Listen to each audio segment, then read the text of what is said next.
चाले हे शरीर कोणाची असते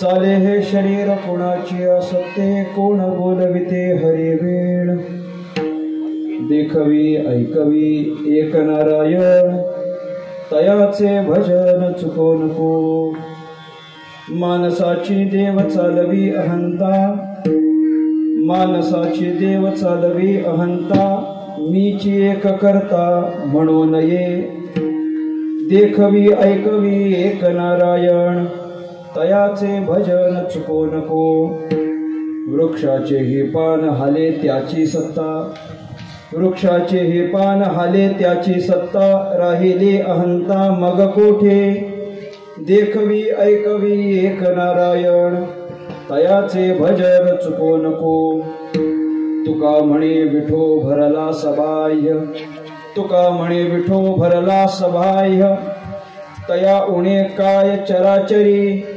देखवी ऐकवी एक नारायण तयाचे भजन चुको नको समचरण सरोजम सांद्र नीलांबुदाभम जघन निहित पाणिं मंडनं मंडनानां तरुण तुलसी माला कंधरं कंजनेत्रं सदय धवलहासं विठ्ठलं चिन्तयामि पांडुरंगा करो प्रथम पांडुरंगा करो प्रथम पांडुरंगा करो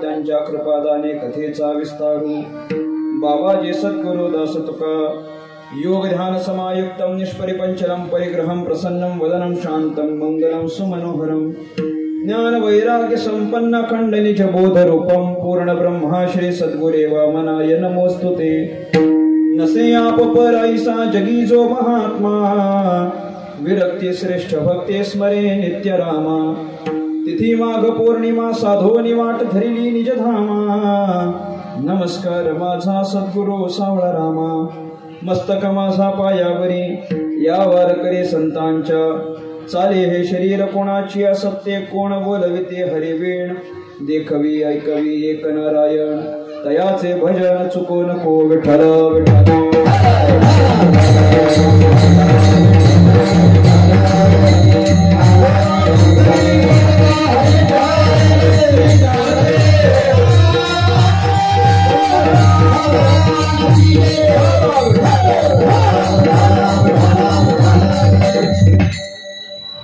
महाराष्ट्राचा आराध्य दैवत राजाधिराज भगवान श्री पांडुरंग परमात्मा कैवल्य साम्राज्य चक्रवर्ती विश्वसंत महावैष्णव ज्ञानराज माऊली स्वानंद सुखनिवासी प्रातस्मरणीय ब्रह्मलीन सद्गुरु वामन बाबा सद्गुरु सावराम बाबा महाराज सद्गुरु श्री महिपती बाबा महाराज सद्गुरु श्री नारायणगिरी महाराज आदी करून सगळी संत महात्मा मंडळी माझ्या समोर उपस्थित माझ्यापेक्षा ज्ञानाने वयाने अनुभवाने ज्येष्ठ श्रेष्ठ कीर्तनकार प्रवचनकार वर्ग उपस्थित मातृभगिनी वर्ग श्रोता वर्ग गुणीजन गायक वादक आदी करून कलाकार वर्ग तुम्हा सर्वांच्या चरणी साष्टांग प्रणिपात करून परमात्म्याचे संकीर्तनाला आरंभ विठ्ठल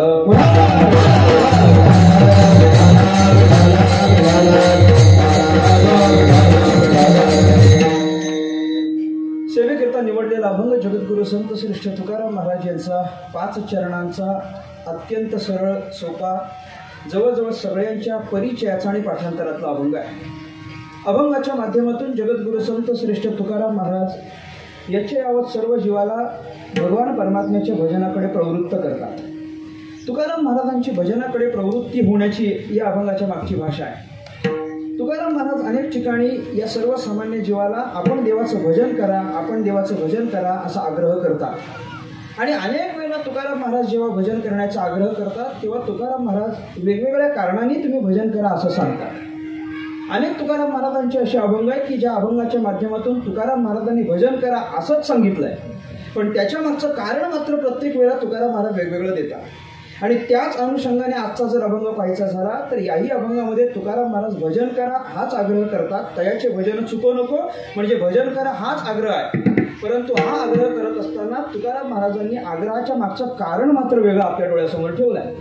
आणि आग्रहाच्या मागचं कारण जर काही असेल तर त्या भगवंताच्या बदल्यात, त्या भगवंताच्या प्रित्यर्थ आपल्या अंतःकरणामध्ये कृतज्ञता असावी आणि त्या कृतज्ञतेच्या प्रित्यर्थ आपण भजन करावं.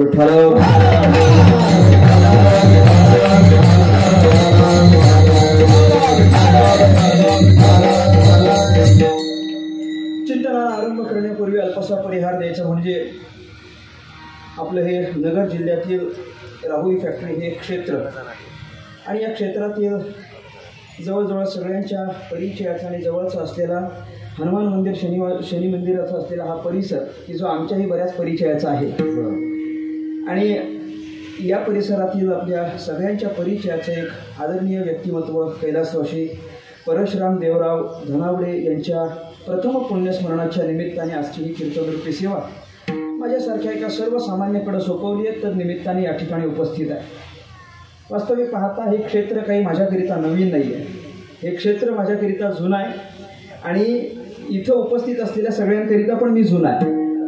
जुना आहे म्हणण्यापेक्षा मी या सगळ्यांकरिता त्यांचा आहे, जवळचा आहे, लहान आहे आणि सगळ्यांनी मला पाहिलेलं आहे, अनुभवलेलं आहे. अनेकांच्या संगतीमध्ये मी राहिलेलो आहे. 4 वर्षाचा कालावधी मी याच क्षेत्रामध्ये घालवलेला आहे. म्हणजे स्पष्टच बोलायचं झालं तर माझी इंजिनिअरिंग इथंच झालेली आहे आणि त्या कालावधीमध्ये मी या सगळ्याच आदरणीय व्यक्तिमत्वांच्या सोबत होतो. आणि जसं म्हणतात की आपल्या अंतःकरणातला सुप्त गुण आपल्याला लपवता येत नाही. तुकोबारांच्या उक्तीप्रमाणे अंतरीचे धावे स्वभावे बाहेरी धरिताई परी आवरेना, त्याप्रमाणे आम्ही इकडं आलो पण भजनाचा मोह आवडतो कुठे. त्याच्यामुळे कुठे ना कुठेतरी भजन भेटलं की आपण जायचो आणि या अनुषंगाने या सगळ्याच व्यक्तिमत्वांचा आमचा झालेला परिचय आणि त्या परिचयाचा एक चांगला संबंध म्हणून आज या ठिकाणी येण्याचा योग येतो आहे. या कीर्तनाच्या सेवेकरिता योग आणि त्या योगाच्या मागे असलेली जी काही मंडळी आहेत ती सगळीच आहे. या सगळ्यांच्या माध्यमातून आज या ठिकाणी येणं झालंय आणि तद निमित्ताने ही सेवा आहे. विठ्ठल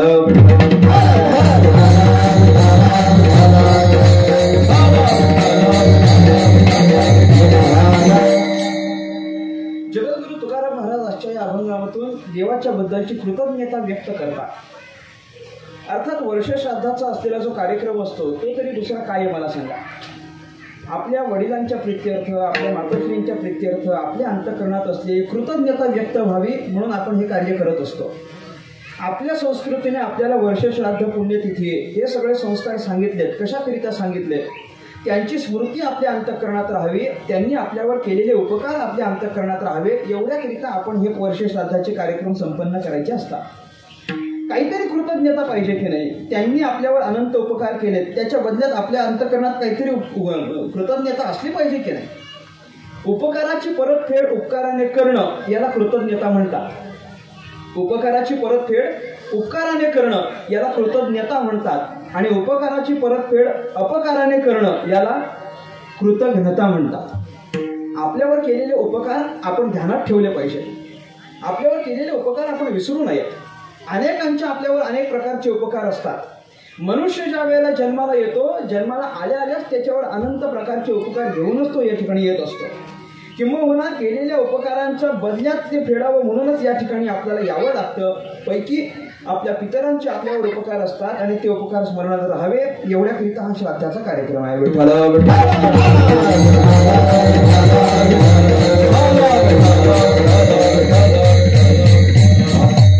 त्याच पद्धतीने तुकाराम महाराज याही अभंगामध्ये देवाच्या बद्दल कृतज्ञता व्यक्त करण्याकरिता सांगतात. तुकोबारांची स्पष्ट भाषा अशी आहे की आपण भजन करा. अनेक वेळा तुकाराम महाराज भजन करा असं सांगतात पण कारण वेगवेगळं वापरतात. कुठं कुठं तुकोबारा बोलतात आता तरी पुढे हाचे उपदेश नका करू नाश आयुष्याचा नाश होईल एवढ्याकरिता तुम्ही भजन करा. म्हणजे आयुष्याचा नाश होऊ नये म्हणून भजन करा. म्हणजे याचा अर्थ भजन केलं तर आयुष्याचा नाश होणारच नाही असं आहे का? भजन केलं तर आयुष्याचा नाश होणारच नाही असं आहे का? बोलत चला माझ्यासोबत. हो नाही बोला थोडंसं मागची माणसं. नाही बोलता आलं तर माना हलवल्या तरी चालतील. मुंबईचा माणूस तेवढ्याने संतुष्ट राहील असं काही नाही. माना हलवल्या तरी चालते. भजन केलं म्हणजे काय आपण मरणारच नाही असं आहे का, नाश होणारच नाही असं आहे का? असं नाही, नाश होणारच आहे, परंतु नाश जरी झाला तरी पुन्हा जन्म मरण नाही ना, एवढ्याकरिता भजन करा. शरीराचा नाश झाला तरी परत आपल्याला या ठिकाणी जन्माला यावं लागत नाही, अर्थाने जन्माचा मृत्यू नाही, जन्माचं दुःख नाही, मृत्यूचं दुःख नाही, एवढ्याकरिता आपण भजन करा. म्हणजे आपल्या आयुष्याचा नाश होऊ नये एवढ्याकरिता भजन करा, हे एक कारण. कुठे कुठे तुकोबाराय बोलतात, वेदानंत बोलिला अर्थ इतुकाची साधीला, विठोबासी शरण जावे निजनिष्ठा नाम गावे. तिथे पण नाम गावे म्हणजे भजन आहे, पण कारण काय आहे? वेदाने सांगितलंय, पुराणांनी सांगितलंय म्हणून तरी तुम्ही भजन करा. इतर बाकीचे सगळे सांगतात म्हणून भजन करा. आपल्या पूर्वजांनी, आपल्या पुराणांनी, आपल्या शास्त्रांनी आपल्याला जे ज्ञान दिलेलं आहे, आपल्याला जे संस्कार दिलेत, एवढ्याकरिता तरी भजन करा. मोठी माणसं करतात म्हटल्यानंतर आपण करायला नको का? मोठ्या माणसाचं सगळंच आपल्याला पाहिजे असतं की नाही? मग सगळंच पाहिजे असेल तर भजन पण घ्यावं की नाही? बापाचं सगळंच पाहिजे असेल तर बापाचं भजन पण घ्यावं की नाही? बरीच मुलं बापाचं सगळंच घेतात, फक्त भजन नाही घेत. बापाची माळ घेत नाहीत, बाकी सगळं घेतात. माळ नको म्हणतात. माळ घालायची, मी बऱ्याच वेळा सांगतो ना, तुळशी माळ घाला. मग लोक म्हणतात न कशाला त्या भानगडीत पडा, म्हणजे तुळशी माळ भानगड. तुळशी माळ बरं, काही लोक म्हणतात नको, उगा ती माळ घातली तर आम्ही अडकलो जाऊ.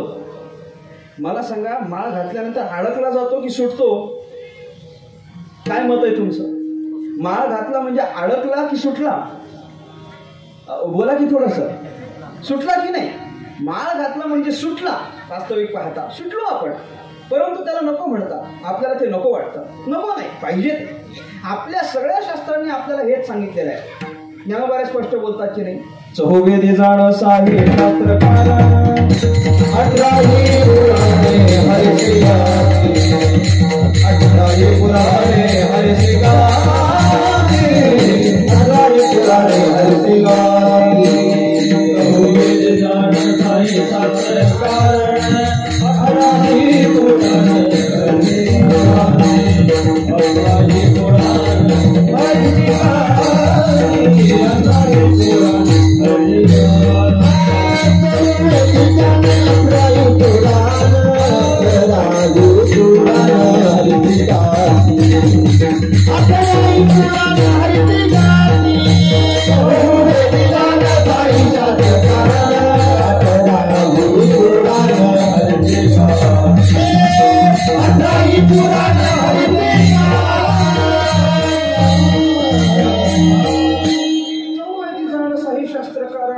पुराणे हरिसी या सगळ्याच्या माध्यमातून अनेक शास्त्रांनी, पुराणांनी आपल्याला सांगितलंय म्हणून तुम्ही भजन करा, हे एक वेगळं कारण आहे. म्हणजे वेदशास्त्रांनी सांगितलंय म्हणून भजन करा, हे वेगळं कारण आहे. आयुष्याचा नाश होऊ नये म्हणून भजन करा, हे वेगळं कारण आहे.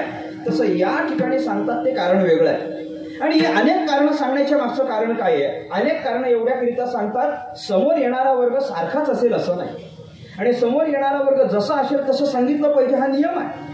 समोरचा वर्ग कसा आहे हे पाहावं लागतं, आणि समोरचा वर्ग जसा असेल तशा पद्धतीने आपण उपदेश करावा, तशा पद्धतीने आपण सांगितलं पाहिजे. हा तुकाराम महाराजांचा नियम आहे. सगळ्यांच्या परिचयाचं प्रमाण आहे. अधिकार तैसा करो उपदेश, साहे ओझे त्यास तैसे देऊ. ज्याला जेवढं सहन होईल तेवढंच सांगावं. सहन होणार नाही असं काही सांगू नये. जेवढं कीर्तन कुठपर्यंत करावं सांगा बरं. कीर्तन कुठवर करावं बोला थोडंसं. कुठपर्यंत करावं? 12 वाजेपर्यंत करावं. त्याच्या पुढे गेलं की ते सहन होत नाही. त्याच्या पुढचं कीर्तन सहन होत नाही. सहन होईल एवढंच केलं पाहिजे. ज्याचा जेवढा अधिकार असेल तेवढंच सांगा. तुकाराम महाराज बोलतात, जैसा अधिकार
आहे परिचयाचा आहे काय उगा भनभन भनभन तर परिचयाचा ऐके नाही आपलाच शब्द ऐके नाही काय उगा भनभन करतो बोलतात की नाही आपण म्हणजे उगाच काय भनभन ज्याचा जसा अधिकार असेल तशाच प्रकारचं आपण उत्तर दिलं पाहिजे तशाच प्रकारे बोललं पाहिजे म्हणून अनेक प्रकारे वेगवेगळी कारणं देऊन वेगवेगळी भाषा वापरून तुकाराम महाराज जर भजन करा असं सांगत असतील तर इथलं कारण काय आहे इथं कृतज्ञता म्हणून आहे पण देवाच्या बाबतीत तुम्ही थोडी कृतज्ञता माना भगवान परमात्म्याने तुम्हाला जे दिलंय त्याच्या प्रित्यर्थ तुम्ही थोडी तरी कृतज्ञता व्यक्त करा एवढ्याकरिता भजन करा बरं कृतज्ञता व्यक्त करण्याकरिता तुकाराम महाराज ते फार अवघड करायला सांगतात असं अजिबात नाही तुकाराम महाराजांनी जगताचा जो सामान्य व्यवहाराचा नियम आहे तोच इथं पाळायला सांगितला एखाद्या माणसाने जर आपल्याला एखादी गोष्ट दिली सोपं सांगतो एखाद्या माणसाने एखादी गोष्ट दिली तर त्याचं नाव घ्यावं लागतं की घ्यावं लागत नाही सांगावं एखादी गोष्ट दिली तर नाव घ्यावं लागतं की नाही घ्यावंच लागतं घेतलं नाही तर चालत नाही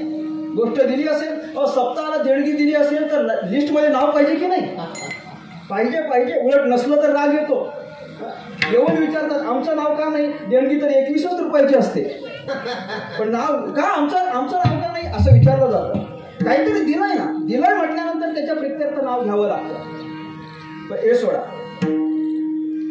जर समजा आपल्याला चौकात एखादा भेटला आपल्या परिचयाचा एखादा भेटला चौकात आपल्या परिचयाचा भेटला आणि भेटल्यानंतर त्याने जर आपल्याला चहा पाजलाच आणि त्याने चहा पाजल्यानंतर जर संध्याकाळी परत 4 चौकात भेटला तर सांगावं लागतं की नाही सांगावं लागतं की नाही दुपारी यांनी आम्हाला चहा पाजला असं सांगावं लागतं की नाही मग सामान्य चहा पाजल्याच्या बाबतीत जर नाव घ्यावं लागत असेल सामान्य चहाच्या बाबतीत जर नाव घ्यावं लागत असेल तर देवाने काय दिलंय भरपूर काही दिलेलं आहे मग देवाने जी दिलंय त्याच्या प्रित्यर्थ आपण त्याचं नाव घ्यावं एवढंच आहे बाकी काही अवघड नाही सामान्य व्यवहारातली गोष्ट दिली तर त्याच्या प्रित्यर्थ आपण त्या सामान्य व्यक्तीचं नाव घेतो तद्वत भगवंताने आम्हाला जे काही अमूल्य काही गोष्टी दिलेल्या आहेत त्याच्या बदल्यात देवाचं नाव घ्यावं हा सामान्य व्यवहार तुकोबाराय म्हणतात विठ्ठल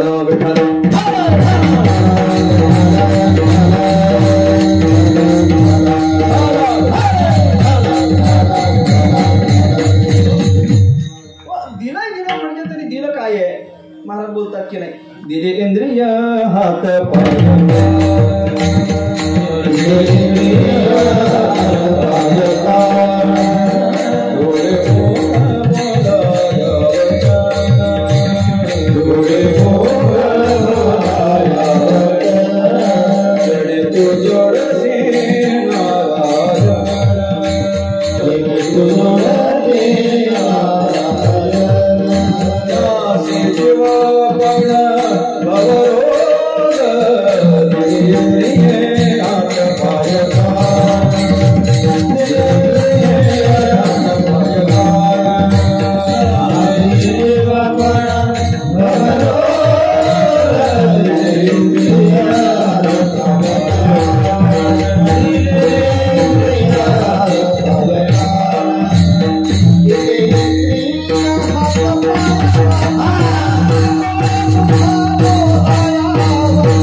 सांगितले पण मुखाचं काम सांगितलं दिली इंद्रिय काय काय इंद्रिय दिली हात पाय कान डोळे पण मुख बोलाया वचन कारण बऱ्याच लोकांना मुख दिलंय पण अजून काय बोलावं हे कळत नाही म्हणून तुकोबारायांना सांगावं लागलं मुख वचन बोलण्याकरिता दिलंय आणि ते वचन कसं असलं पाहिजे वेची ते वचन जेणे राहे समाधान तुकाराम महाराज बोलतात बोलू से बोले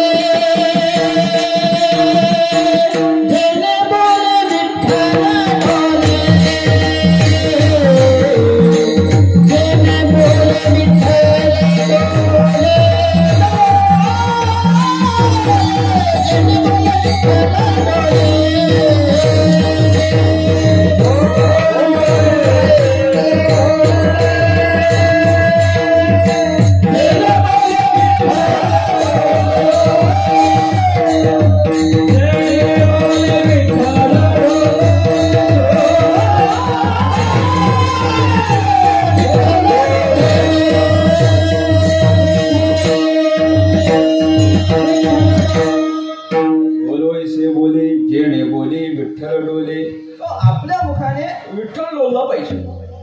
विठ्ठल नाही किमान माणसं तरी डोलावीत. विठ्ठल कधी डोळ्यात माहिती नाही, माणसं तरी डोलली पाहिजे की नाही. आपण भेटल्यानंतर समोरच्याला किमान एवढं तरी वाटलं पाहिजे, बरं झालं भेटला. किमान एवढं तरी वाटावं. आपलं मुख चांगलं असलं पाहिजे, मुखाने चांगलं बोलता आलं पाहिजे. काही लोकांचं मुख उगाच गटार असतं. अनंत वाचाल बरळ ते बरळ, काय उपयोग नसतो. वाचा कशाकरिता दिली सांगितलंय, परंतु केवळ इंद्रिय दिले आणि थांबलं असं नाही. भगवंताने इंद्रिय देऊन थांबलं नाही. देवाने इंद्रिय तर दिली, पण इंद्रियाच्या माध्यमातून जे कार्य आहे ते कार्य सुद्धा भगवंत स्वतः घडवून घेतो. हे सांगण्याकरिता अभंगाची रचना आहे. मागच्या अभंगामध्ये केवळ इंद्रिय दिली एवढंच सांगितलं होतं, पण आजच्या या अभंगामध्ये ती इंद्रिय काय करतात आणि त्या इंद्रियांना कार्य करण्याची सत्ता कोण देतो या सांगण्याकरिता तुकाराम महाराजांनी या अभंगाची नियोजना केलेली आहे. केवळ त्याच्या हात पाय डोळे दिलेत याच्या प्रित्यर्थ आपण देवाचं भजन करा, पण मग तेवढ्याकरिता देव काय काय करून घेतो आपल्याकडून ते सांगण्याकरिता आपण काय करतो, आपण कसे बोलतो, आपण कसे पाहतो, आपण कसे ऐकतो हे सांगून तुकाराम महाराज देवाचं भजन करायला सांगतात. अभंगाचं पहिलं आणि दुसरं चरण. चाले हे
शरीरापासून सुरुवात करतात. फार काही या अभंगाचा मतितार्थ फार गोड आहे. तुकाराम महाराजांनी शरीरापासून सुरुवात केली आहे आणि सबाई अंतरीपर्यंतच नेऊन सोडलेलं आहे. म्हणजे तुकाराम महाराजांनी आपल्याला जे दिसतंय तिथपासून सुरुवात केली आहे आणि नाही दिसत तिथपर्यंत नेऊन सोडलंय. सोपं बोलायचं झालं तर सगुणापासून सुरुवात केली आहे आणि निर्गुणापर्यंत नेऊन पोहोचवलंय. असा या अभंगाचा प्रवास आहे. तुकाराम महाराज सुरुवात करत असताना शरीरापासून सुरुवात करतात. तुकोबाराय बोलतात आपल्या शरीराकडे थोडं लक्ष द्या, आपल्या या शरीराचा विचार करा. या शरीराला चालविणारा कोण आहे? भगवंत आहे. त्याची सत्ता आहे म्हणून हे शरीर चालत आहे. वास्तविक पाहता हे शरीर आपलं, हे शरीर माझं आहे म्हणता की माझं नाही म्हणता? हो, काय म्हणता तुम्ही? शरीर माझं म्हणता की नाही म्हणता? आहे का तुमचं? नक्की नाही? नाही की हो? काहीतरी बोला. माझं म्हणायचं की नाही म्हणायचं? कीर्तनात म्हटल्यानंतर काही म्हणता येत नाही, कारण तुम्ही काय म्हणा काही सांगता येत नाही. की माझं काय म्हणायचं, या शरीराला माझं म्हणावं की म्हणू नये? वास्तविक त्याला आपलं म्हणू नये. प्रमाण भरपूर देता येत नाही, सगळ्यांच्या पाठांतरातली आहेत, प्रमाणांची रेलचेल नाही करायची. परंतु मला म्हणायचं काय आहे, या शरीरापासून तुकाराम महाराज का सुरुवात करतात? तुकोबारायांना माहिती आहे या शरीराचा आणि माणसाचा फार जवळचा संबंध. या शरीराला फार आपलं मानतो, म्हणजे इतकं बरं, शरीराला आपलं मानतो म्हणूनच सगळं वाढवितो. शरीर आहे म्हणून वाढलेलं आहे की नाही मला सांगा? शरीर नसतं तर वाढलं असतं का हो प्रपंच? नसतं वाढलं. मला सांगा, घर बांधलं कोणाकरिता बांधलंय? कोणाकरिता बांधलंय बोला? काय झालं, या शरीराला झोपडीत राहून करमत नव्हतं म्हणून शरीराकरिता घर बांधलं. या शरीराला 2 व्हीलरवर जाणं पसंत नव्हतं म्हणून काय केलं बोला? 4 व्हीलर घेतली. या शरीराला ट्रेनने जाणं पसंत नव्हतं म्हणून विमानाची सोय झाली. म्हणजे मला बोलायचं काय, या शरीराला टपरीवरचा चहा पसंत नव्हता म्हणून कुठे नाही, चहा टपरीवरचाच लागतो. मला म्हणायचं काय, सामान्य गोष्टी शरीराला पसंत नव्हत्या म्हणून तर पुढे वाढवलं की नाही, नाहीतर पुढे वाढवण्याचं कारण काय आहे? शरीर नसतं तर पुढे अजिबात वाढलं नसतं. या शरीराला फार आपलं मानतो, फार माझं मानतो, आणि या शरीराला झालेलं दुःख सहन होत नाही आणि शरीराला झालेलं सुख आपलंसं वाटतं. आपण शरीराला मानतो, यात काहीच नवल नाही, काहीच नवल नाही. स्वर्गरोहन या ग्रंथामध्ये शेवटचा भाग आहे. म्हणजे धर्मराजाला सुद्धा या शरीराची किती आपलेपणा वाटत होता पहा. जेव्हा ते 6 जण निघाले की नाही स्वर्गाला जायला, धर्मराज, त्याचे 4 भाऊ आणि एक पत्नी द्रौपदी, हे 6 जण स्वर्गाला जायला निघाले.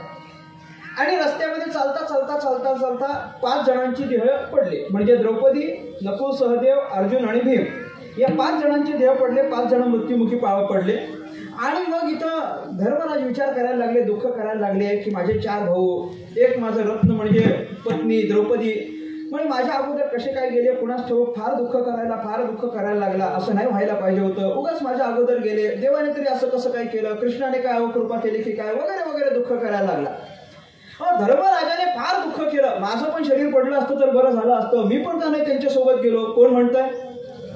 धर्मराज म्हणताय. मी पण का नाही त्यांच्याबरोबर गेलो, माझं पण शरीर पडायला पाहिजे होतं, असं धर्मराज दुःख करतोय. आणि असं दुःख करता करता झालं असं की त्या धर्मराजाच्या डाव्या पायाचा अंगठा गळून पडला. डाव्या पायाचा अंगठा गळून पडल्याबरोबर 5 जणांचं दुःख विसरलं. म्हटले डाव्या म्हणजे 5 जणांचं दुःख कुठपर्यंत बोला बोला बोला 5 जणांचं दुःख कुठपर्यंत? अंगठा गळून पडत नाही तोपर्यंत. स्वतःच्या पायाचा अंगठा गळून पडल्याबरोबर 5 जणांचं दुःख विसरला. बरं, हे सगळी घटना ज्याच्या बाबतीत घडली तो काय सामान्य आहे काय? धर्मराजा. मग धर्मराजाला जर देहाच्या बाबतीत एवढी आसक्ती असू शकते, आपण सर्वसामान्य, आम्हाला फार त्या देहाविषयीचं वाटतं, आपलंसं वाटतं. तुकोबाऱ्या बोलतात फार अवघड सांगू नये यांना, आपल्या शरीरापासून सुरुवात करा. बघा बरं हे शरीर चालतं कसं, म्हणून तुकोबाऱ्या प्रश्न करतात. चाले हे शरीर कोणाची असत्ते, कोणाची असत्ते हे शरीर चाले, हे शरीर कोणाच्या सत्तेने चालतं? तुम्हाला जो बोलविता आहे तो कोण आहे बरं? तुम्ही कोणाच्या सत्तेने बोलता, तुम्ही कोणाच्या सत्तेने पाहता, तुम्ही कोणाच्या सत्तेने ऐकता? हे जे सगळे प्रश्न आहेत, या प्रश्नातच तुकाराम महाराजांचं उत्तर आहे. त्याच्याशिवाय दुसरं आहेच कोण?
तयाचे भजन चुको नको, हा मतीचा अर्थ आहे.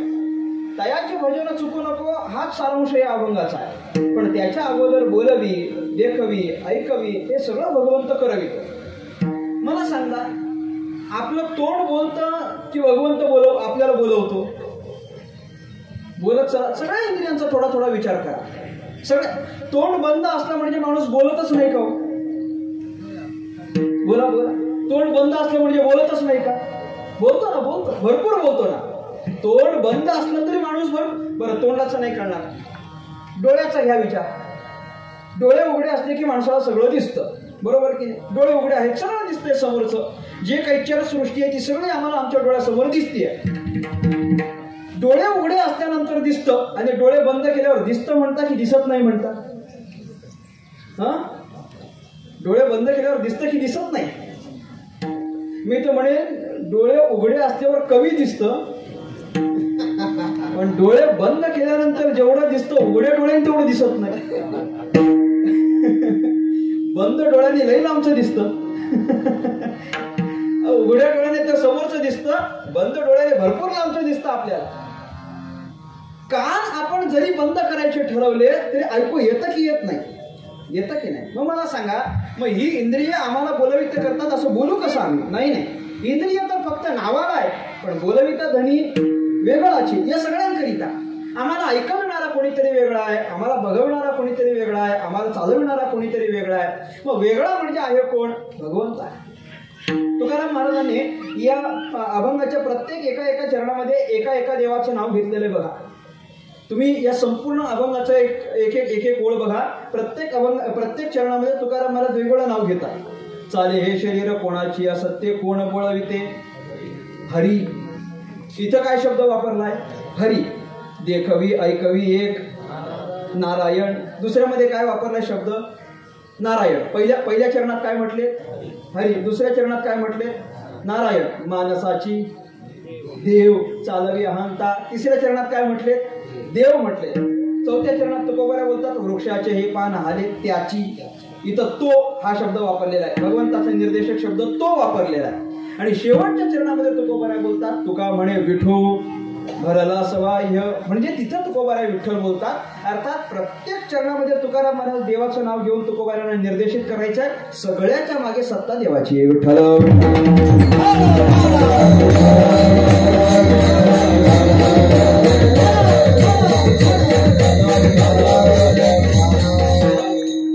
याचं काही खरं नाही.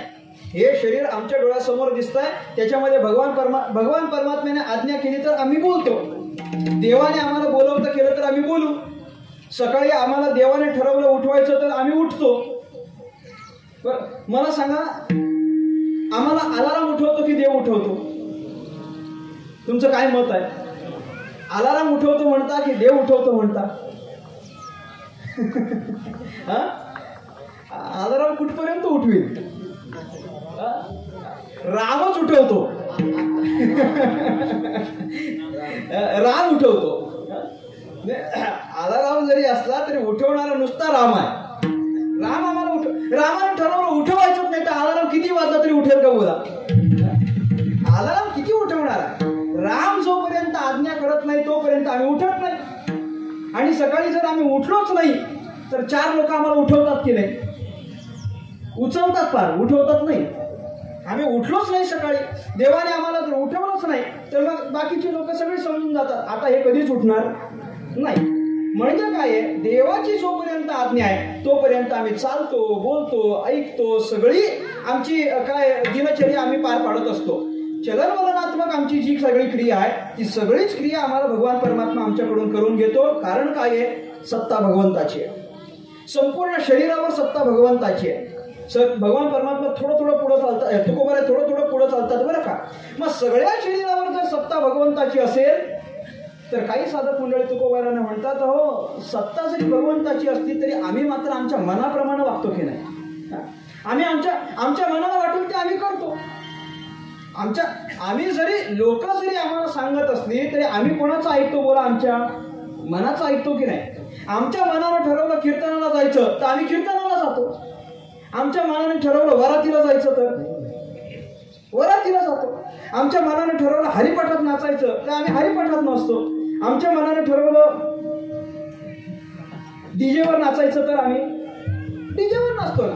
आमचं मन ठरेल त्याप्रमाणे, मन ज्याप्रमाणे आम्हाला वागवेल त्याप्रमाणे आम्ही वागतो ना. मग आमच्या मनाची काय तुम्ही आता व्यवस्था लावून देता? तुकाराम महाराज म्हणतात, हे मनाच्या प्रमाणे तुम्ही वागता असं जरी तुम्ही म्हणत असलं तरी त्या मनाच्या मागे सुद्धा त्या भगवंताचीच एक सत्ता आहे. अभंगाचं तिसरं चरण.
माणसाची देव इथं तुकाराम महाराजांनी माणसाची नाही म्हटलं, तुकाराम महाराज मानसाची म्हणतात. मानस या शब्दाचा अर्थ होतो आपलं मन, आणि मानसाची देव अहंता चालवी, चालवी अहंता म्हणजे आपल्या मनाची अहंता सुद्धा, मनाचा अहंकार सुद्धा भगवंतच चालवतो.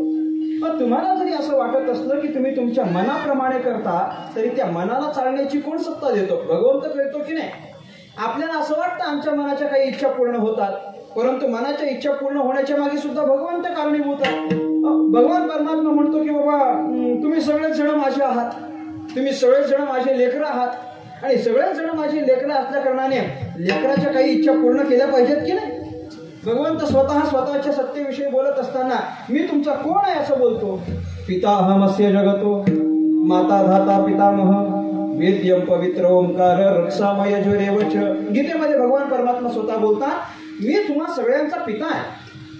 पिता अहमस्य जगतो, अहम अस्य जगतो पिता, अहम अस्य जगतो माता. मी या संपूर्ण जगाचा पिता, मी या संपूर्ण जगाचा माता आहे. म्हणजे तुम्ही सगळी माझी कोण आहात बोला?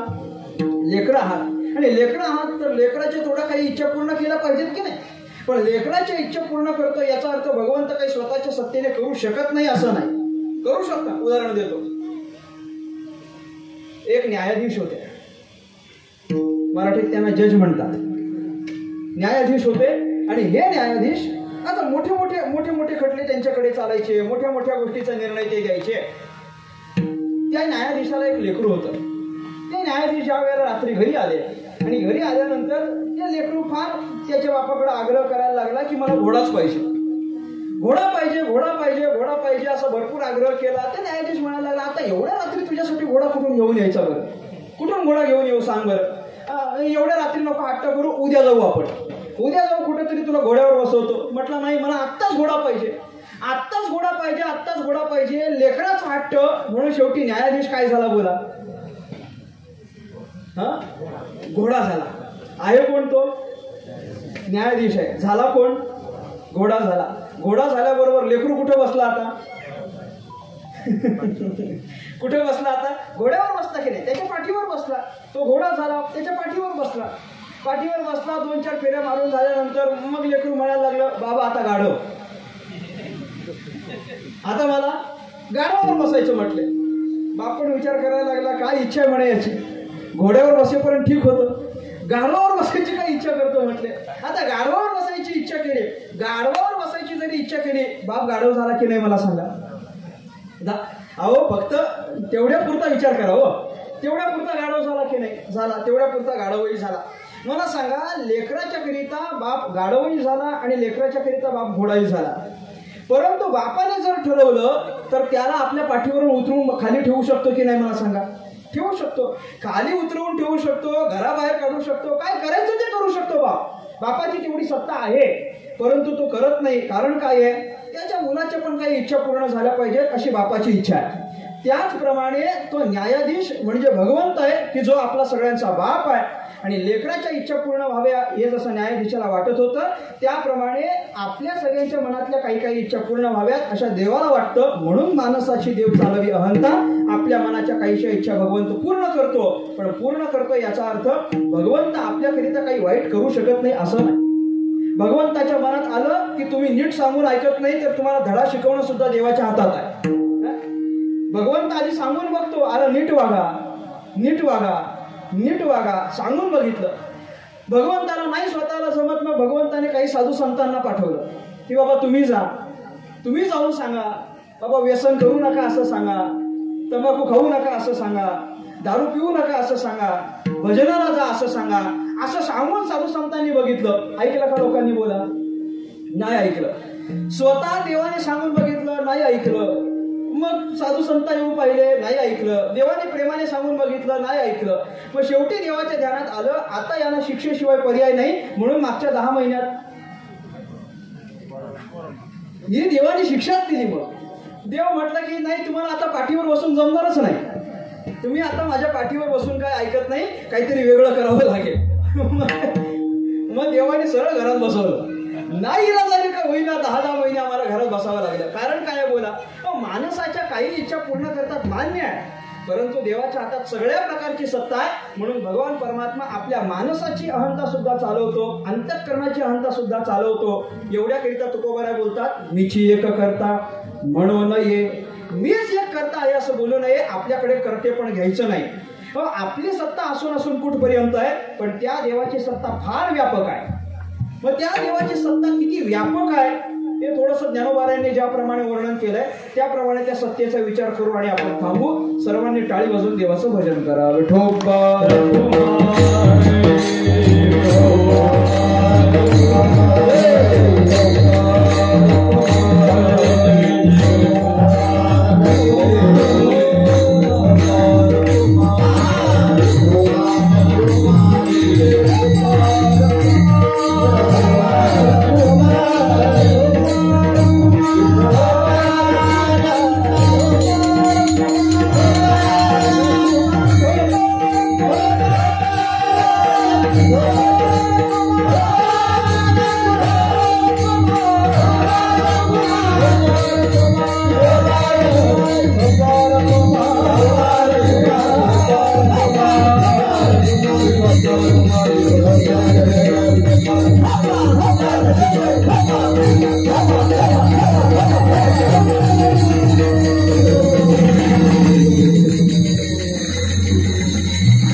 त्याचं भजन करा असं सांगणारा तुकाराम महाराजांचा अभंग आहे.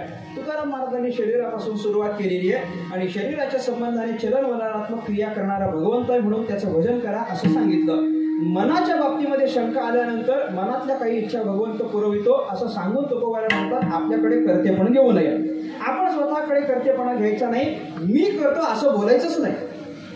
मी करतो, काही लोक म्हणतात की नाही अहो मी होतो म्हणून झालं असं बोलतात की नाही, म्हणजे मीपणा घेतात हा घेऊ नये म्हटले. आपल्याकडे कुठल्याच बाबतीत कर्तेपणा घ्यायचा नाही. तुकाराम महाराजांनी सांगितलं तुमची सत्ता असून असून किती असणार आहे, आपली सत्ता असून असून किती असणार आहे, घरापुरती मर्यादित.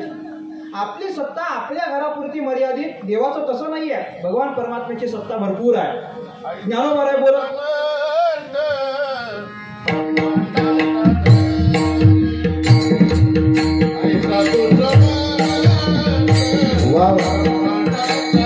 ऐसा तो समय ऐसा तो समय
इथं असलेल्यापैकी प्रत्येक जण गायक आहे मला वाटतं. पेटा वारकरच मला सांगितलं आज सगळीच गायक मंडळी आहे आणि जवळजवळ बरीचशी कीर्तनकार मंडळी आहे. मी त्यांना म्हटलं मग मी आला तसं परत जाऊ का बरं तसंच जातो म्हटलं.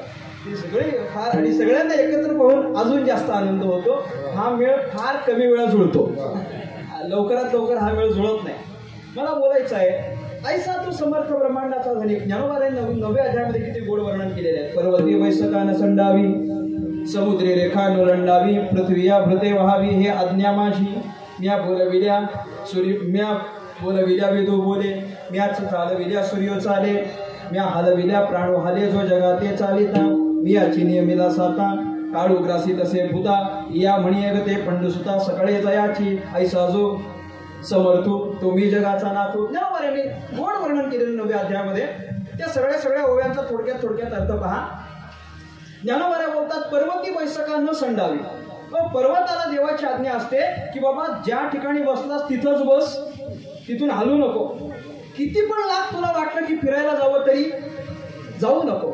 आणि जर समजा असा पर्वत एखाद्या दिवशी फिरायला निघालाच, विचार करा, फक्त थोडासा विचार करून पहा. पर्वताने ठरवलं की बाबा आज थोडस जाऊन येऊ कुठंतरी कीर्तनाला, असा विचार केला, काय होईल मला सांगा. परंतु भगवंत तसं होऊ देत नाही. समुद्री रेखा नोलंडावी न उल्लंडावी. समुद्राला आज्ञा केलेली आहे बाबा तुला काहीतरी एक मी रेखा घालून दिलेली आहे, तिथपर्यंतच राहा. एकदा देवाने थोडीशी सत्ता ढील केली होती की काय कुणास ठाऊक, समुद्रानं थोडंसं बाहेर येण्याचा प्रयत्न केला होता. मला वाटतं 2005-06 साली समुद्रानं थोडासा बाहेर यायचा प्रयत्न, जास्त नव्हता आला, थोडासाच बाहेर आला होता. जवळजवळ मुंबईच बघायला आला होता. आणि त्याने ठरवलं की बाबा थोडंसं जाऊन यावं. काय हाल झाले होते सांगा मला माणसाचे. कितीतरी महिने परत सगळे निस्तरण्यात गेले की नाही. समुद्री रेखा नोलंडावी ही आज्ञा माझी, पृथ्वी भूती व्हावी हे आज्ञा माझी, ही सगळी माझी आज्ञा आहे. मी वेदांना सांगतो म्हणून वेद बोलतात, मी सूर्याला सांगतो म्हणून सूर्य चालतो, ही सगळी माझी आज्ञा आहे. आणि ही सगळी माझी आज्ञा असल्या कारणाने हे सगळेच माझ्या सत्तेने राहतात. आणि म्हणून मी कोण आहे, ऐसा जो समर्थ. ज्ञानोबा त्याला समर्थ म्हणतात, किंवा आता महाराजांनी प्रमाण दिलं त्याप्रमाणे ऐसा तो समर्थ. आता समर्थ भगवंत आहे. कारण या मृत्यू लोकामध्ये लहानातल्या लहान जीवापासून ते ब्रह्मदेवापर्यंत त्याचीच सत्ता आहे.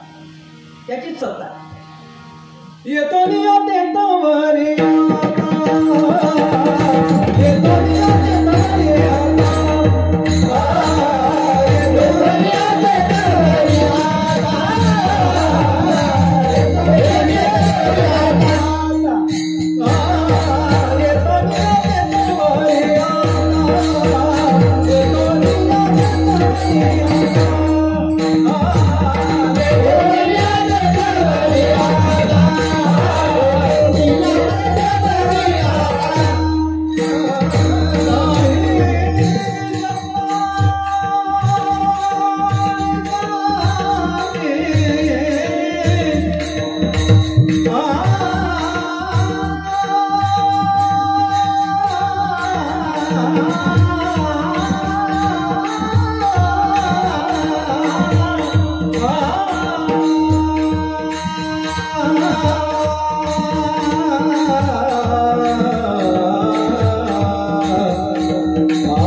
नाही सत्ता अनेकांची हा माझा आवडता राग आहे आणि तो गायला नाही तर मी कीर्तनच संपत नाही. आणि त्यातल्या त्यात गायकाच्या समोर गायचं म्हणजे जरा बरं वाटतं. कारण आडनावाचा जरी भाग्यवंत असलो तरी एवढी सगळी भाग्यानीच एकत्र येतात. नाही सत्ता अनेकांची इतरांची सत्ता नाहीये. इतरांची सत्ता जरी नावाला दिसत असली तरी भगवंताची पूर्ण सत्ता ऐकी नाही पटवून देण्याकरिता तुकोबर आहे. अजून थोडस त्याला व्यापक दृष्टीकडे घेऊन जात असताना पाहायला मिळाले.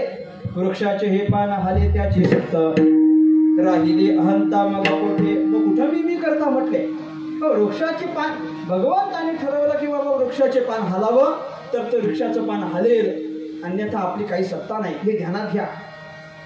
आपली सत्ता हे निमित्त मात्र आहे परंतु बाकी सगळीच सत्ता भगवंताची आहे हे आपण ध्यानात घेऊन चाललो पाहिजे. भगवंताने सगळंच आपण आत्मसात करून ठेवलेलं आहे की नाही. आपल्या प्रत्येक इंद्रियाचं भगवंत पाहतो. इंद्रियाचा असलेला राजा त्या मनाचं भगवंत पाहतो. मनाचं सांगून झाल्यानंतर थोडं पुढे भगवान तुकाराम महाराज सृष्टीकडे येतात आणि वृक्षाचे पान हाले त्याची सत्ता इथपर्यंत तुकोबाला येतात आणि मग म्हणतात राहिली अहंता मग कोठे. आता आपला अहंकार ठेवता कुठे म्हटलं. आता सांगा बरं, वृक्षाचं पान त्याच्या सत्तेने चालत असेल आपली सत्ता कुठपर्यंत आहे. आपली सत्ता कुठपर्यंत. सत्याला पावती फाडायची असली तरी आपल्याला घरात विचारावं लागतं की नाही. विचारावं लागतं की नाही. बोला आमचं बरं आहे अजून.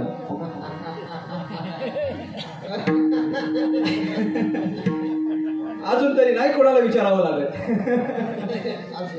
अजून विचारावं लागतं.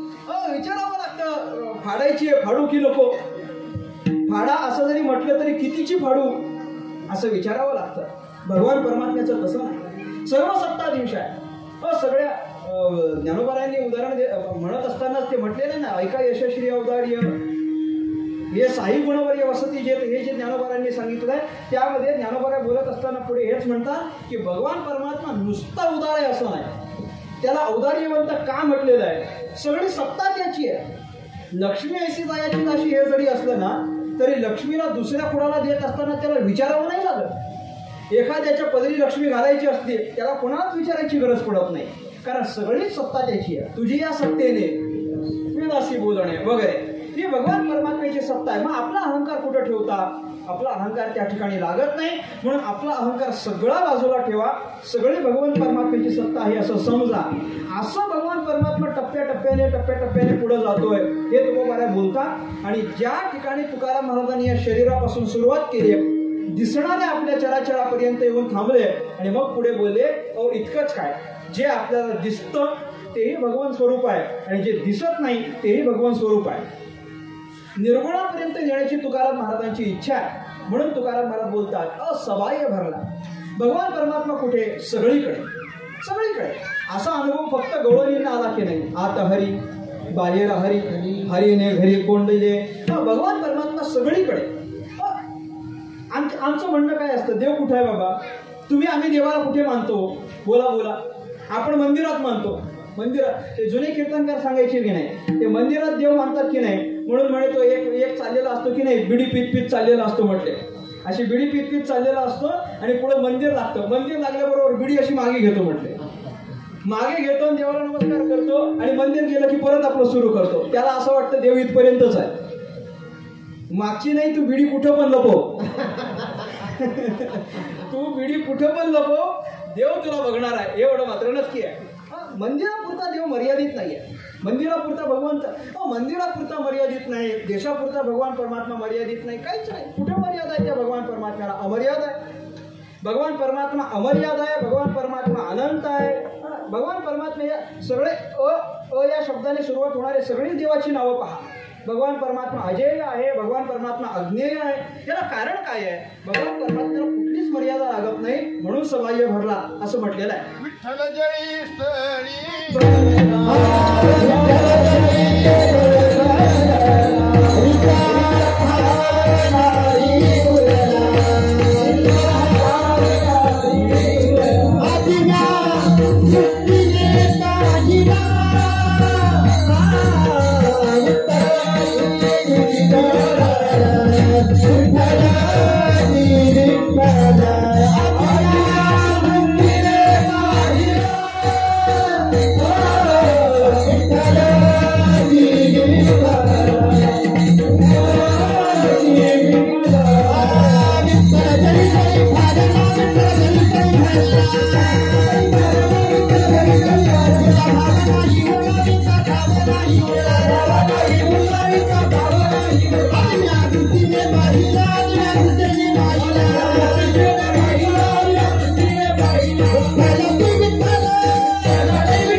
जळीस्थळी भरला.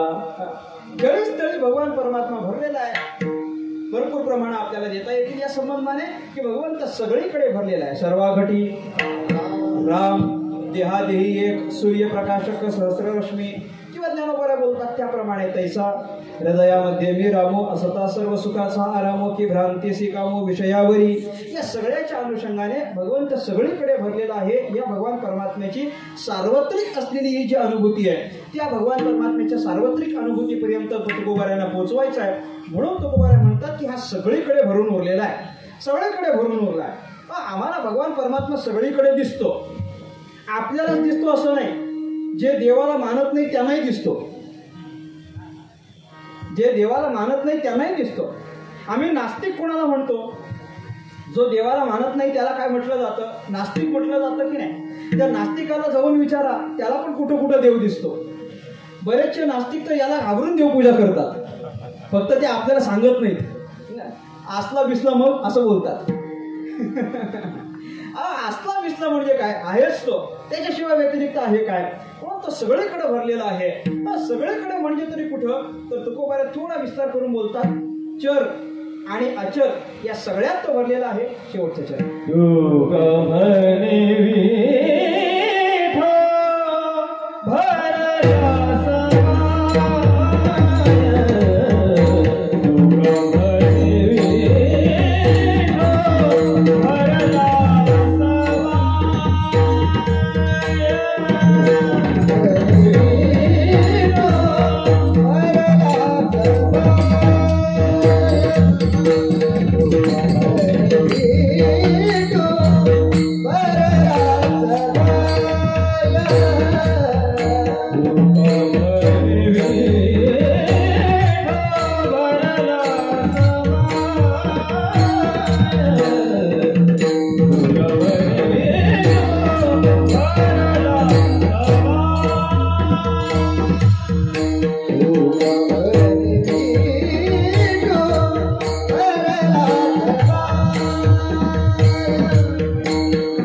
सारांश एवढाच आहे. सगळी सत्ता भगवंताची आहे हे मान्य करून भगवंताने ती सत्ता आपल्या हातात दिलेली आहे म्हणून आपण काय करावं, देवाचं भजन करावं, इथपर्यंत पोचायचं आहे. भगवंताने आपल्याला इतरांपेक्षा वेगळं दिलंय म्हणून देवाचं भजन केलं पाहिजे. इंद्रिय भगवंताने आपल्याला दिलीत म्हणून काही कुत्रा मांजराला दिली नाही का हो, गाढवा कुत्र्याला पण दिलेली आहे, परंतु तरीही भजन कुणाला करता येतं बोला, आपल्यालाच करता येतं. मी थोडं गमतीने सांगत असतो, इथं भरपूर समाज इथं गोळा झालेला आहे आणि इथं माझ्या आजूबाजूला जागा पण इथं बाकी आहे अजून. आणि एखादा कुत्रा आला तर त्याला बसायला जागा देता की देत नाही? हा, कुत्रा आला तर इथं बसून देता की हाकलवता? बोला ना, कुत्रा आला तर बसवता, हाकलून देतो की नाही आपण? का हाकलून देता सांगा? तुम्हाला माहिती आहे याला काही भजनातलं कळत नाही, हा काही कीर्तन ऐकू शकत नाही, याला हाकलवून द्या. आणि हे मंडप भरगच्च भरलंय असं समजा, भरगच्च भरलंय, पाय ठेवायला जागा नाही असं समजा. आणि त्यात 2 माणसं जर अजून आली तर त्यांना काय सांगता, पुढच्या कीर्तनाला या, जागा नाही म्हणून असं सांगतो का? नाही, पुढं सरकून घेतो पण त्यांना बसायला जागा देतो. कारण काय आहे, त्याला भजन कीर्तन ऐकता येतं म्हणून. एवढाच फक्त सारांश ध्यानात घ्यावा. इतर सगळ्याला पण दिलेलं आहे आणि आपल्याला पण इंद्रिय आहे, पण आपल्याला भजन करण्याचं ज्ञान आहे, विचार करण्याची शक्ती आहे आणि विचार आत्मसात करण्याची शक्ती असल्या कारणाने आपण सगळ्याच जणांनी देवाचं भजन करावं ही तुकाराम महाराजांची असलेली या अभंगातून आपल्याकडून अपेक्षा आहे. भजनाचा हा आग्रह करणारा अभंग घेण्यामागचं कारण आहे की हा सगळा परिवार भजनाचा प्रिय असलेला परिवार आहे. आणि हरिभक्तीपरायण आदरणीय सीताराम महाराजांना तर मी अनेक वर्षापासून पाहतो आहे. भजनाची आवड पाहतोय, म्हणजे अगदी लहानातलं लहान कारण जरी असलं तरी त्याच्याकरिता भजन करायचं आणि त्या भजनाला मला पण बोलवायचे. हे विशेष आहे. म्हणजे लहान कुठलंही कारण असू दे, म्हणजे 5वीच्या भजनाला पण आम्ही बऱ्याच वेळा गेलोय. इथं परिसरामध्ये कोणाला लहान बाळ झालं त्याच्या 5वीला पण भजनं व्हायची आणि आम्ही भजनाला जायचो. कारण भजनाचा प्रिय असलेला हा सगळा वर्ग आहे आणि आपण सगळेच जण या ठिकाणी त्यांच्या विनंतीला मान देऊन उपस्थित झालेलो आहोत. आपण सर्वांचे या ठिकाणी आभार व्यक्त करतो. ज्यांच्या माध्यमातून येणं झालं हरिभक्तीपरायण आदरणीय सीताराम महाराज धनवडे असतील, धनवडे परिवार असेल, आमचे अविनाश भाऊ घोले असतील, आदी करून या सगळ्यांच्या माध्यमातून येणं झालं. अनेक जणांचे फोन झाले. हरिभक्तीपरायण परमश्रद्धेय आदरणीय संपत काकांच्या माध्यमातून फोन झाला. काकांनी फोन करून सांगितलं आपल्याला कीर्तनाला यायचं आहे. म्हणत असतो की आपण सगळीच परिवारातली असणारी माणसं, म्हणजे आपण मला सेवा करायला याल का असं विचारूच नाही. तुम्ही सगळ्यांनी लेकरासारखी आज्ञा द्यावी की यावं लागलं, जमतंय का बघा असं म्हणावं बाबा सर. आपण सगळ्यांच्या संगतीमध्ये वाढलेलो आहे. काकांनी फोन केला, त्यांच्या माध्यमातून येणं झालं. अनेकसा कलाकार वर्ग या ठिकाणी उपस्थित आहे. श्रद्धेय स्वरगंधर्व हरिभक्तीपरायण किशोर महाराज शेळके या ठिकाणी उपस्थित आहे. हरिभक्तीपरायण विलास महाराज या ठिकाणी उपस्थित आहे. आणि यांचं गायन बऱ्याच दिवसांपासून नव्हतं ऐकलं. मी विलास महाराजांना बोललो, पण का तब्येत कमी झाली? ते म्हणतात झाली नाही, केली. आणि बऱ्याच दिवसानंतर आपला स्वर ऐकायला मिळाला, कानावर पडला, फार आनंद वाटला. एक प्रकारची तृप्ती मिळाली अनेक दिवसांपासून. आणि हा सगळा मेळ तर तुम्ही पाहिलाच असेल, आता शेवटी झाला तो. असं होत नाही. मला वाटतं हरिभक्तीपरायण गणेश महाराज म्हणजे मी बरोबर ओळखलाय. कारण म्हणजे 5-6 वर्षापूर्वी पाहिलं होतं.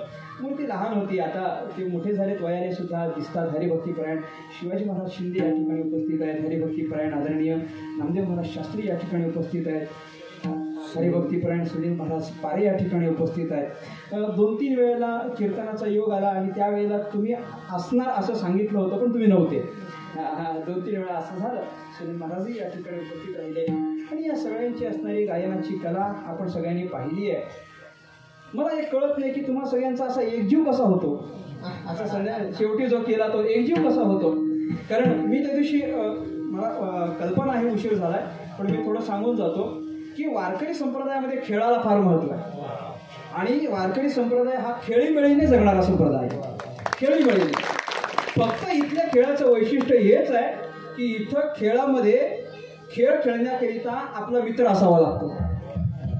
आपला मित्र असला की खेळाला जास्त जोर येतो. बाकीच्या वेळेला खेळामध्ये प्रतिस्पर्धी शत्रू असला की मजा येते. बघा बाकीच्या खेळांचं बघा, खेळामध्ये प्रतिस्पर्धी शत्रू असला की मजा येते. इथं प्रतिस्पर्धी आपला मित्र असला पाहिजे. मित्र असला की मग खेळातला आनंद वाढत जातो. आपण सगळेच जण मित्र परिवार आहात. आपले आभार या ठिकाणी व्यक्त करतो. हरिभक्तीपरायण बाबा महाराज मोरे या ठिकाणी उपस्थित आहेत. विणेकरी बाबा आहेत, ज्यांनी आम्हाला मृदंगाची साथ केली.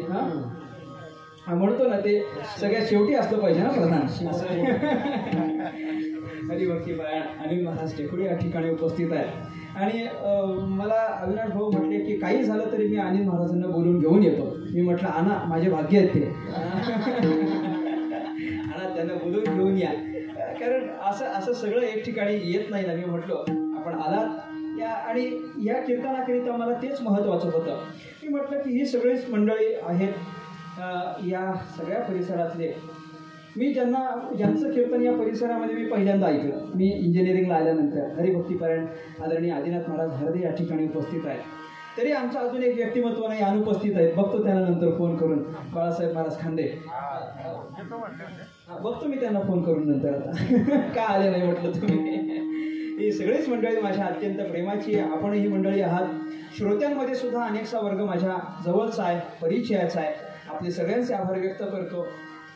या परिवाराचा जर विचार केला तर कैलासवासी परशुराम देवराव धनावडे यांच्या पुण्यस्मरणाच्या निमित्ताने आपण एकत्र झालो.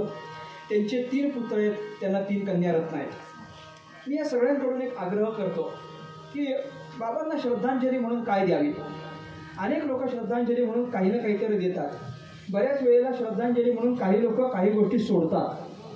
तुमच्याकडं कसं आहे मला माहिती नाही, पण आमच्याकडे असं आहे की बाबा वडील वारले किंवा आपली मातोश्री वारल्या तर श्रद्धांजली म्हणून एखादी गोष्ट सोडायची. म्हणजे उदाहरणार्थ सांगतो, वडिलांना जर नारळ पाणी आवडत असेल तर नारळ पाणी सोडायचं, असं करतात आमच्याकडे. आता इकडं कसं आहे मला माहिती नाही, पण मी अलीकडे सांगतो की सोडणं बंद करा, धरणं सुरू करा. आणि मग धरायचं तर काय धरायचं की बाबा आपल्या वडिलांच्या आपल्या मातोश्रीच्या प्रित्यर्थ रोज ज्ञानेश्वरीच्या 5 ओव्या वाचणं सुरू कराव्या. तुकाराम महाराजांचा किमान एक अभंग तरी आपण रोज वाचा. आपण ज्ञानेश्वरी तुकाराम महाराजांची गाथा थोडा तरी आपला संघ त्याचा आपण थोडा ठेवला पाहिजे. माझा आग्रह नाही तुम्ही ज्ञानेश्वरी तुकाराम गाथाच वाचा. वारकऱ्यांच्या मनामध्ये ज्ञानेश्वरी गाथेविषयी भरपूर प्रेम आहे म्हणून मी ज्ञानेश्वरी गाथा सांगतो. अन्यथा तुम्हाला जे आवडेल ते वाचा. दासबोध वाचा, गुरुचरित्र वाचा, नवनाथ भक्तिसार वाचा, मनाचे श्लोक वाचा, गाथा वाचा, गीता वाचा, नाती भागवत वाचा, भागवत वाचा, रामायण वाचा, महाभारत वाचा. काय वाचायचं ते वाचा, पण थोडं वाचा. वाचाल तर वाचाल. आणि अलीकडं वाचलो पाहिजे. वाचण्याची मोठी किंमत आहे. आपण वाचलं पाहिजे. संतांचं चरित्र थोडं का होईना वाचलं पाहिजे. शेवटचं सांगतो, तुकाराम महाराजांच्या गाथा तरल्या आम्ही असं ऐकतो. तुकाराम महाराजांच्या गाथा तरल्या असं आम्ही ऐकतो, पण नुसत्या गाथा तरल्या नाहीत. गाथेच्या बरोबर काय तरली बोला, दगडं पण तरली. पण एक महत्वाची गोष्ट ध्यानात घ्या, दगडं तरली पण सगळी नाही तरली.